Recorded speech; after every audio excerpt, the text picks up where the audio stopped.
गुस्से से लाल हुआ ईरान।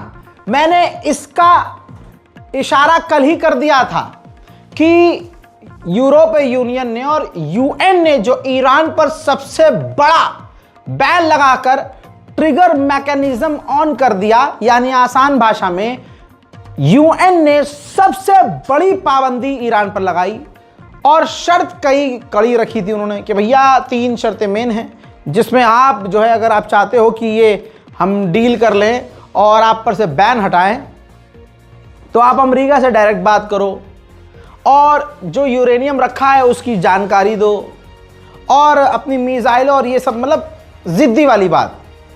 अच्छा, ईरान ने IAEA से डील कर भी रखी थी। अब यूएन के अंदर जब वोटिंग हुई तो सिर्फ 4 देशों ने ईरान का साथ दिया, 9 से 10 देशों ने ईरान के खिलाफ वोट किया और यूएन की जो पाबंदी थी वो हटी नहीं।